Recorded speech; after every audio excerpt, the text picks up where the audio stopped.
Hi everyone and welcome to Homerino Collectibles, where today we're going to be taking a look at the McFarlane Toys 7-inch DC Multiverse Wonder Woman from Batman The Last Night on Earth. As you can see, this is the second figure out of 4 that we need to complete the Bane collector build figure.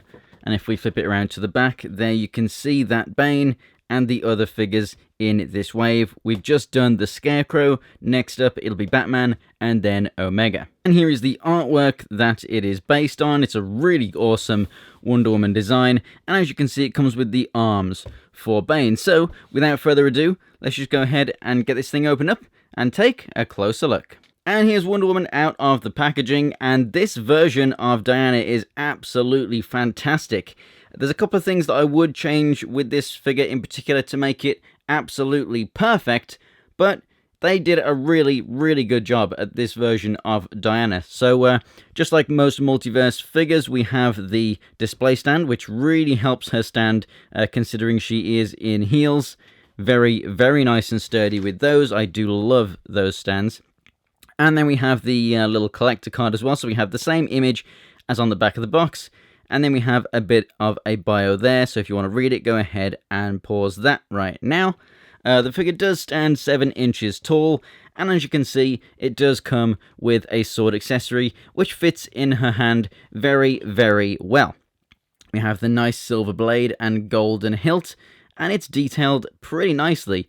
It's pretty soft, pliable plastic, but it is a nice, straight sword. And it would be very easy to, put back into place if you needed to, if it was warped or something. Very, very nice center detailing there, the grooves there. Coming down to the hilt. Very, very nicely done. Everything down to the pommel is beautifully detailed. You could put some more color in there if you want to, or put a wash on that to really accentuate some of those details. But at least on that image, it is just all gold, and that's what we have here. So that's cool. We do actually have a little sheath here, a little scabbard, or whatever you want to call it. It does rotate. It's simply pegged in, which also means you can just pop it off if you really want to. Now, it's blue. I would prefer it if it was brown, but oh well. The sword sits in there nice and snug. Looks really good, and obviously because it does pivot, you can move it out of the way if you want to move her in a certain way with her arms or with her waist or legs. Unfortunately, it does have the cutout in the center there. If we're going to make this thing perfect, I would say this should be brown, and then that should be covered in. Also, we have her little dagger right over here, which again is just pinned into this centerpiece, which actually includes this. So this skin color bit here, along with this belt up here, is all part of this skirt piece. So that's kind of just hiding the midsection there. And it's a really clever way of doing it. This obviously should have more color on there as well. It shouldn't just be blue. The grip of the dagger should be brown, as you can see right here. In the grand scheme of things, it's not all that bad. And the fact that you can pop it off means it's very, very easy to repaint if you so choose. The gauntlets here are a really, really nice, brilliant silver. The chest plate, an amazingly metallic red, and the really awesome gold there.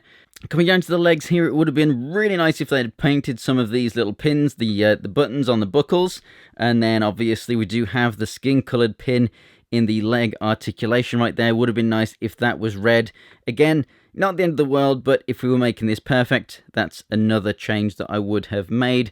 Love the texture of this cape. It's really nice and tattered. It'll hold its shape beautifully. It's quite a sturdy cape. If we look under the back there, you can see great detailing on the back of the skirt as well. I haven't just missed out on the gold paint, as well as the torso up there. It does connect into the back, as you can see, so it's not something that you can take off if you don't want it there.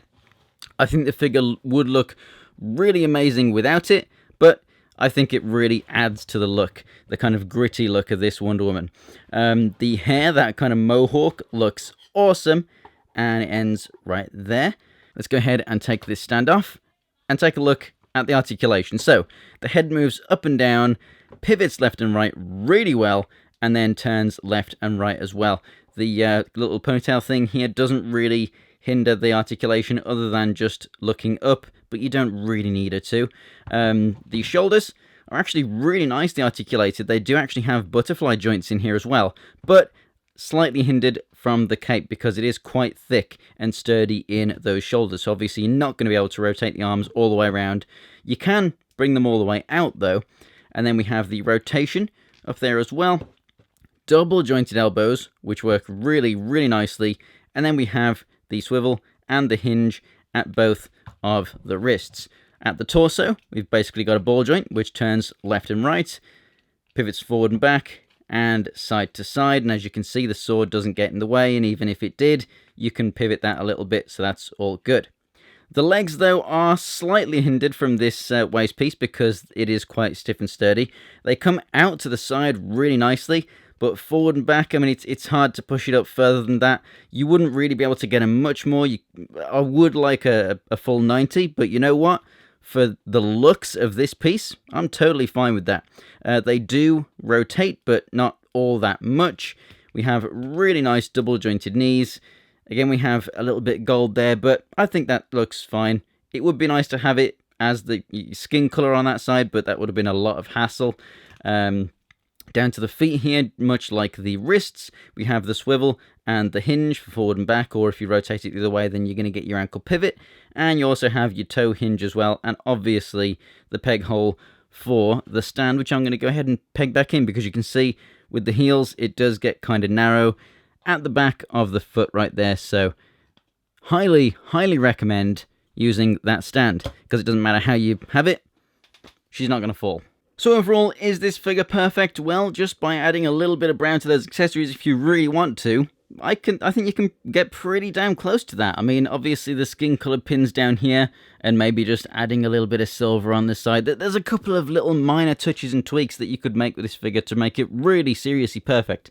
But in terms of just having something really awesome on your shelf and a great toy, I think this is a fantastic version of this Wonder Woman. And honestly, the more I look at it, I actually really do like that kind of the short hairstyle that they've got going there, and the paint. The more I look at it under these lights, the more it works for me. So I actually really do dig that. I love how vibrant that chest plate is, and those gauntlets again. I mean, absolutely fantastic paint choices, and it's an awesome look of Wonder Woman. In fact, this whole Bane wave is filled with great centerpieces for any collection and any shelf, and I highly, highly recommend this figure if you can't tell. So, thanks for watching, guys. If you enjoyed the video, go ahead and give it a like. If you want to see more from me, there's some videos on the screen right now, and links in the description to my Instagram if you want to check out more pictures of this. For more DC Multiverse reviews, go ahead and subscribe. Thanks for watching, guys, and I'll see you next time.